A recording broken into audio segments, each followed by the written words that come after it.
A ver, acá estamos en esta unidad. Es una unidad muy importante, una de las más importantes de la cursada. Esta unidad está íntegramente desarrollada en el libro de la Rosa. Busquen el capítulo, léanlo, escuchen la clase, reléanlo una y otra vez. Estúdienla en el sentido no de estudiarla solo para rendirla, sino que interiorícense, porque es una unidad muy importante para los que conformamos el equipo de salud en una institución de salud.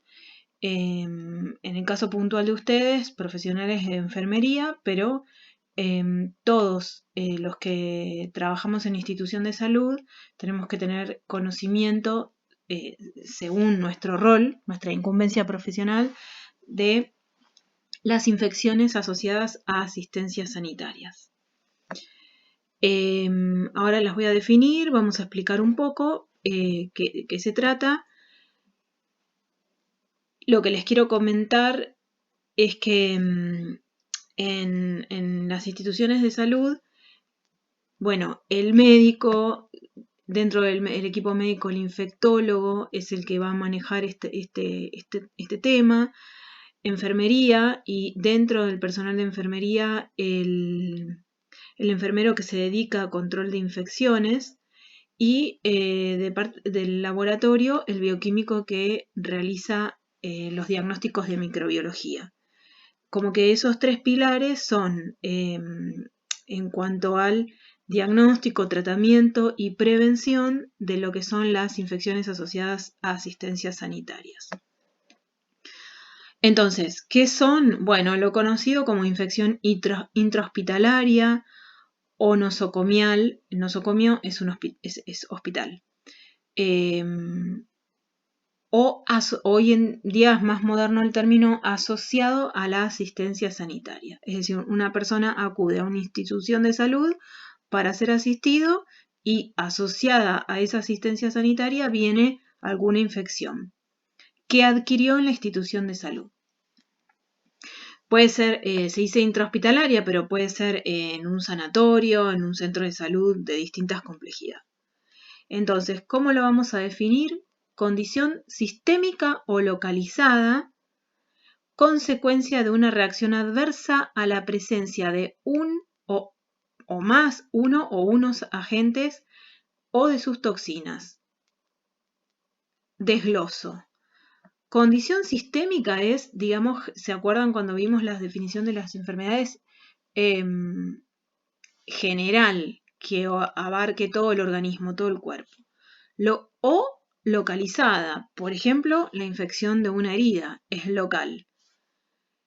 Como consecuencia de justamente una reacción adversa, ya sea por un microorganismo o varios microorganismos, o bien las toxinas que liberen los microorganismos.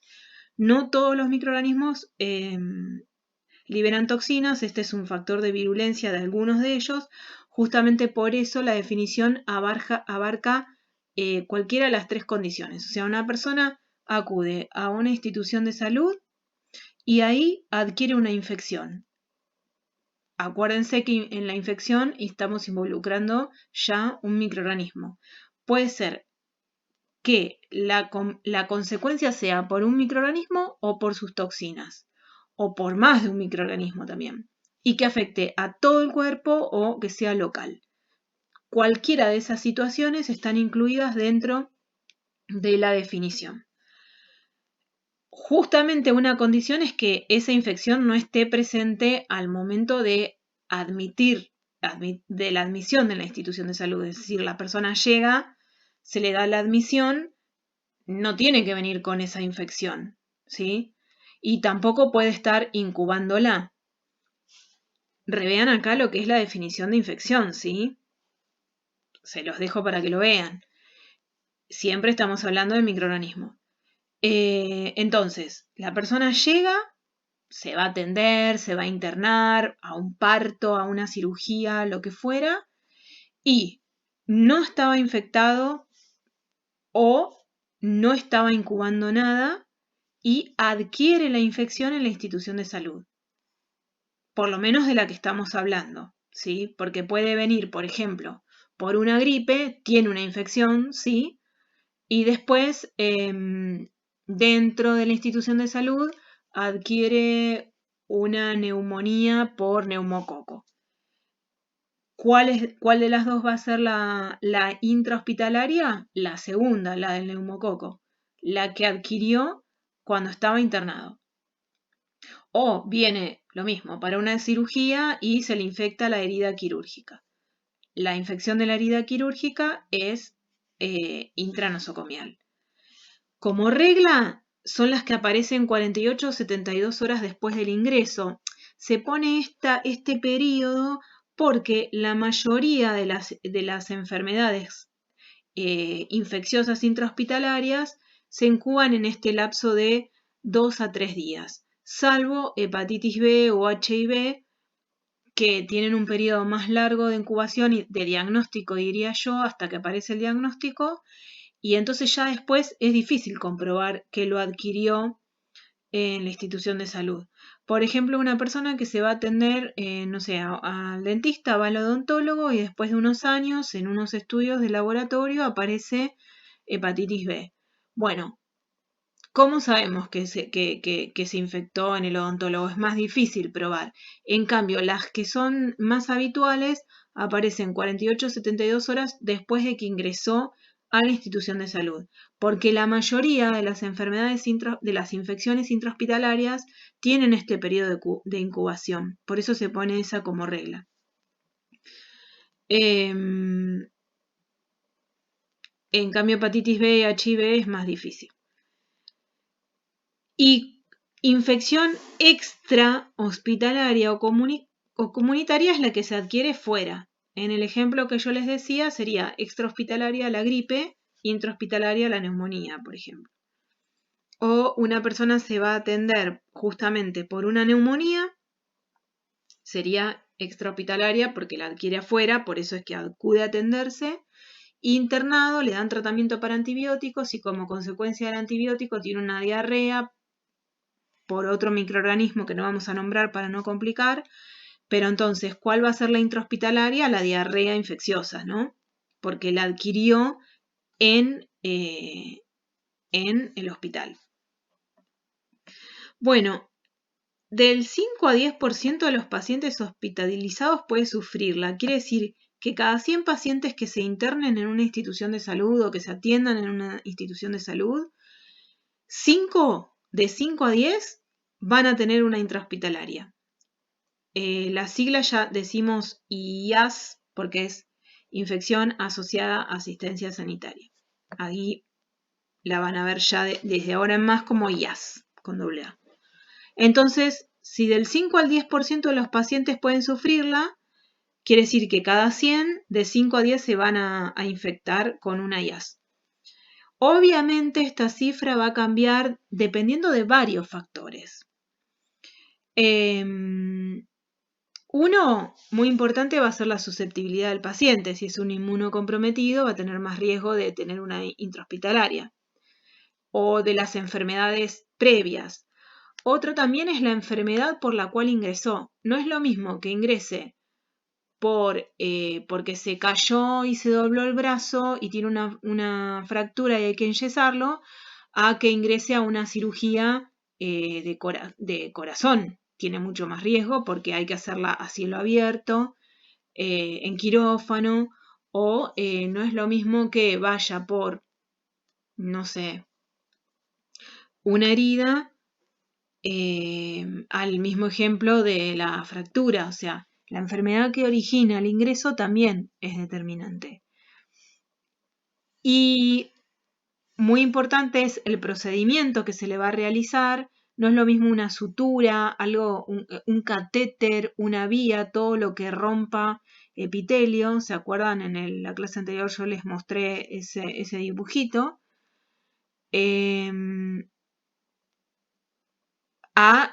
No sé, si se le va a poner un yeso nada más y no se va a tocar y no se va hacer ninguna sutura, por ejemplo. Y una muy importante es la institución. No es lo mismo un hospital acreditado de referencia que un centro de salud que por ahí no tiene las condiciones o que no tiene los insumos. Y también, muy, muy importante, es el servicio asistencial, la formación de los profesionales, ¿sí? La formación del personal de enfermería, de los médicos, eso también es muy importante. Y obviamente los pacientes más susceptibles a contraerlas, la edad, el estado nutricional, el estado emocional, los factores hereditarios y las enfermedades previas para todos los microorganismos los hacen más susceptibles, y justamente a los que pueden ocurrir dentro de una institución de salud también. Bueno, otra característica es que pueden aparecer tras el alta, o sea, el paciente se va de alta y aparece la infección. Por ejemplo, las infecciones después de una cirugía, después de una transfusión o después de procedimientos que tengan que coloquen catéteres. O sea, el paciente se operó, se le da de alta, a los 2 días aparece una infección en la herida quirúrgica. El paciente lo transfundieron y a los años puede aparecer una enfermedad como hepatitis B o HIV. Hoy por hoy las transfusiones están mucho más controladas, pero hay que pensar que, como dicen, no hay una única Argentina, sino varias, y hay lugares donde no es tan así. Las transfusiones se realizan en banco de sangre, se le hace serología a la sangre para ver que la sangre que se va a transfundir no tenga infecciones que se puedan transmitir por la transfusión, pero bueno, puede ocurrir. Ustedes saben que ya cuando uno dona sangre no es esa la sangre que se le da al paciente, sino que esa sangre va como a un banco donde se estudia primero antes de dársela a otro paciente. La donación es para reponer ese banco. Y bueno, las causas pueden ser la flora del propio paciente, el personal que lo asiste, o sea, médico, enfermeros, personal que le saca sangre, personal que le lleva la comida, las visitas también, los dispositivos que se vayan a usar, por ejemplo, el estetoscopio, todo lo que tenga contacto con el paciente, sobre todo si rompe el epitelio, y en general el medio ambiente que lo rodea. Todo esto puede causar una infección intrahospitalaria. La flora del propio paciente, acuérdense que puede ser causa porque puede actuar o comportarse como patógeno oportunista cuando la persona está susceptible o bien si abandona el hábitat. Entonces, por ejemplo, si se va a hacer un procedimiento donde se le pone una vía o un catéter o cualquier cosa que atraviese el epitelio y no hay normas de asepsia en la zona, con ese procedimiento la flora, los microorganismos que están presentes en la piel van a pasar directamente a la circulación, a la sangre, y van a causar una infección compleja. ¿Cuáles son las más frecuentes? Bueno, las del tracto urinario, las del sitio quirúrgico, justamente en una operación, neumonías, que es la principal causa de muerte de las IAs, bacteriemias por catéter intravascular. Sondaje va acá. Esto es cuando se le pone una sonda al paciente porque no orina para tomarle una muestra, ahí puede pasar lo mismo. La sonda es como una manguerita que se pone por el tracto urinario, por la uretra, para tomar una muestra de orina. Ahí, bueno, si la técnica no es con asepsia, pueden pasar microorganismos de la piel al tracto urinario y causar una infección.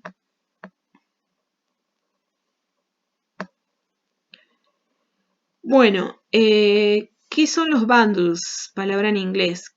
son el conjunto de intervenciones que se van a hacer, que son eficaces para prevenir y controlar distintos tipos de infecciones intrahospitalarias. El programa de control y prevención, hay que ponerlo en marcha y cumplirlo. Hay que usar las medidas de precaución estándar, que vimos en el capítulo de control de crecimiento microbiano. Estos son los que se aplica a todos los pacientes cuando se vayan a manipular fluidos corporales como sangre, secreciones, ¿sí? Higiene de manos, higiene de zonas, por ejemplo, los quirófanos, unidad de terapia intensiva, la zona donde están aislados los inmunodeprimidos, acá hay que tener una higiene muy controlada. Después, buenas técnicas de cirugía y protocolos de asepsia adecuado. Todo, bueno, el quirófano tiene técnicas propias de cómo ponerse guantes, cómo sacárselo, cómo ponerse el camisolín, la bata y la asepsia adecuada. Eso es propio de quirófano. Y bueno, cuidados de enfermería de calidad. Obviamente el papel del profesional de enfermería en la prevención de estas IAS es sumamente importante porque es el que más relación tiene con el paciente y la causa más importante de estas IAS es romper la barrera natural de la piel al aplicar técnicas invasivas como sondas o catéteres. Imagínense una sonda que es una manguerita, un catéter también, una punción, todo eso que va a romper la barrera natural de la piel, si no está con las normas de asepsia, es decir, sacar de esa zona donde se va a pasar el catéter, la sonda, la aguja, la vía, eliminar los microorganismos que están ahí. Si no se hace eso, esos microorganismos pasan directamente al torrente circulatorio y una vez que alcanzan circulación pueden ir a cualquier parte del cuerpo, a cualquier órgano.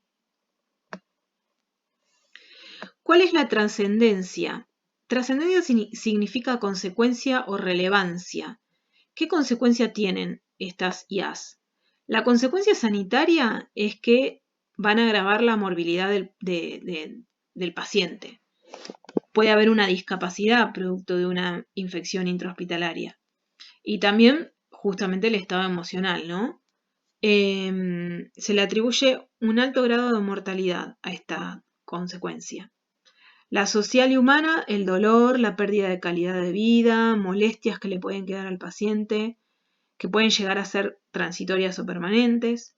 La económica, ¿por qué? Porque si un paciente adquiere una IAS, ese paciente puede llevar más días en la institución de salud internado, con más gastos, por ejemplo, estudios de laboratorio de rayos, ocupación de cama, antibióticos o tratamientos, necesidad de aislamiento, todo eso es costoso para la institución de salud. Entonces, si la persona de repente se opera y se va de alta sin complicaciones, no va a tener ese costo extra. Ilegal, justamente la responsabilidad sanitaria en la institución, los juicios de mala praxis, ¿no? Bueno, cada institución de salud tiene que incluir programas para evitarlas y evitarlas, o sea, evitar que ocurran y si ocurren, controlarlas. Los programas tienen que ser de vigilancia, de control, de prevención y de capacitación. Vigilar quiere decir estar atento a que si aparecen casos se tomen medidas. Las medidas pueden ser, por ejemplo, capacitar al personal, ver qué cosas están pasando, que de repente empiezan a aparecer estas infecciones intrahospitalarias. Se están aplicando bien los insumos, el personal está capacitado, está haciendo bien la maniobra, todo ese tipo de cosas. Bueno, control justamente poner en práctica las medidas y mantenerlas, ¿sí? Ver, por ejemplo, ¿están haciendo bien el lavado de manos antes y después de atender a un paciente? Bueno, si no, se capacitan. Y prevenir, el control es una vez que ocurre, prevenir es cuando se evita, ¿sí? Por ejemplo, la capacitación del personal puede ser una medida de prevenir. El lavado de manos es una de las medidas más importantes. Disminuyen a la mitad la probabilidad de infecciones. Sí, esto lo deben estar viendo en otras asignaturas. No es lo mismo lavársela así nomás que lavárselas con la técnica adecuada en el momento adecuado. Eso disminuye el 50%. Lavarse las manos con una mala técnica o no lavárselas obviamente va a llevar, por ejemplo, patógenos de un paciente a otro o del personal al paciente o de un fomite al paciente, ¿sí? Entonces, al hacer un buen lavado de manos en cada momento, y ya sea el social, el quirúrgico o el que fuera, va a disminuir a la mitad la probabilidad de infecciones. Y otra cosa que es importante es el aislamiento, separar al paciente para evitar que se propague su infección a otros, es poner una barrera física entre el paciente y otro paciente, por ejemplo. Eso hace que baje la probabilidad de transmisión. Bueno, la infección y los profesionales de enfermería es obligación del profesional enfermero generar un ambiente alrededor, el medio ambiente del paciente que sea inocuo, ¿sí? Es muy importante el cuidado, conocer la gravedad del proceso infeccioso y saber que puede ser contagioso para evitarlo, para evitar su propagación para otros pacientes, para el personal, para todos.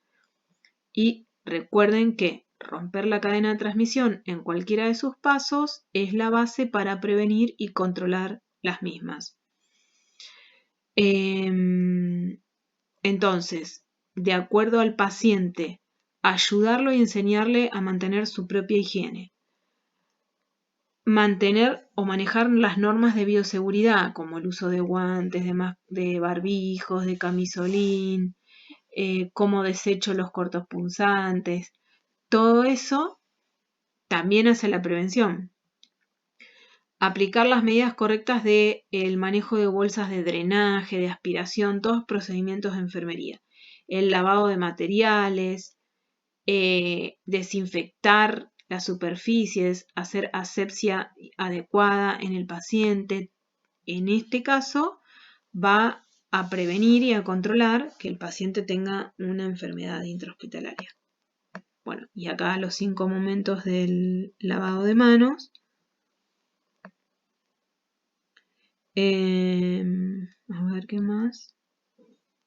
Bueno, entonces, para evitar y controlar, ustedes vean en ese capítulo el desarrollo de los textos de cómo se pueden prevenir, controlar, y 2 cosas importantes son el lavado de manos y aislar a los pacientes que tengan